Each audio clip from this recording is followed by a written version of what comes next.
So you're playing a character almost, but you feel like you want to find a place to wear it. You want to find a reason to wear it. But if you're in New York, and you're doing the same thing, you wear this. Yes, because you want to do the piece justice.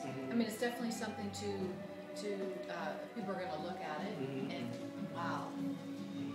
And sometimes it's hard to try and find that in your everyday life where you can wear it. So as a woman, as somebody who is creative and loves to take on a character, I'll take on the character when I mean, it's still myself. Right. Well, and, but you play yourself as this character. It just makes you realize, I think, that it doesn't take a lot of money to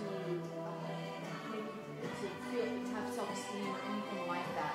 And yet, if you just take care of yourself, whether it's, showering and doing your hair, even though you don't feel very good, just taking that pride in yourself and taking the time to pick out an outfit that you feel good in, whatever that may be.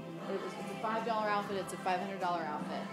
You feel prideful, and immediately the head's held higher, and it's clothing. I mean, it's a whole sense. What you just said, this is pretty much what our principle is. This is why I design clothes. Because I feel like if you're going to design clothing, you should, because since people are going to wear it, you should give them something beyond the clothing itself. Beyond like, hey, I want to make this style so that when I see you, I see that you look good in my style. Right. It should impart to them something beyond themselves, which is something more spiritual, something that feels like it's adding to their lives, So when you put the clothes on and it uplifts your spirit, of course, you would treat the next person with that same spirit.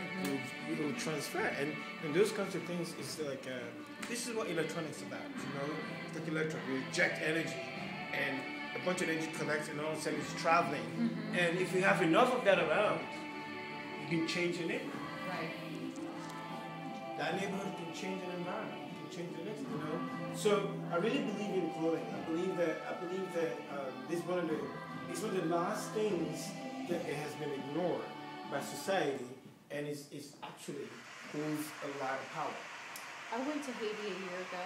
I was with a group who were doing a documentary film down there. And one of the things that I was so impressed with and kind of surprised by was, here they are living in these dilapidated tents.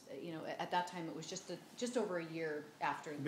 After. After. Okay. And some of the conditions were almost worse than when they started. I mean, they're trying, but the weather is so bad down there they can't keep up with what they need and where's the money going and all that. One of the things that I was so impressed with is, a lot of these people have absolutely nothing as far as what we would consider to be, important goods, material items. That most of the time they're bare feet.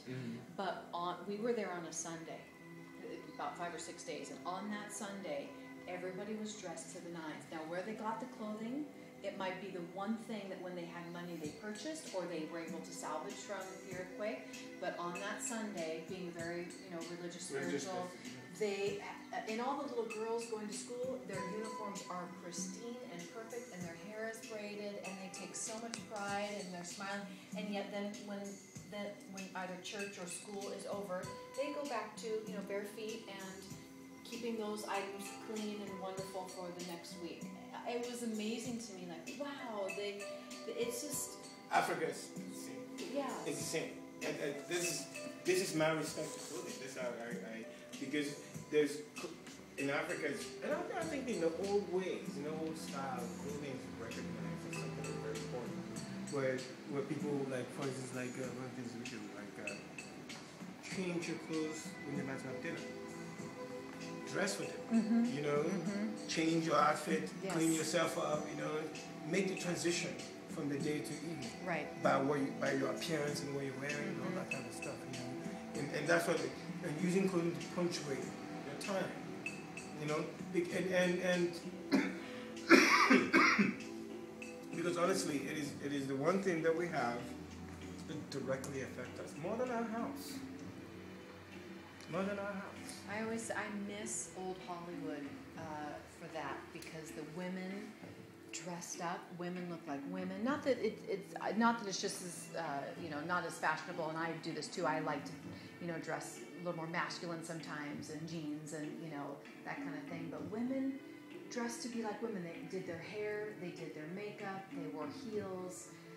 And men were in their. I love men in vests and suspenders and their hats and dapper. The days of the Dapper Dan. I love that. I love that. That's the dandy. Yeah, That's what that came from. Right. Oh, yeah. I love that. Yeah, I miss that in men and women today. Well, I mean, you look that way right now. You look. I mean, what this jacket does is it brings out the fullness. Because you look full. You look even though I bet you it feels very light. It does. For us, it looks like you're just like. And it's very light, very, very straightforward.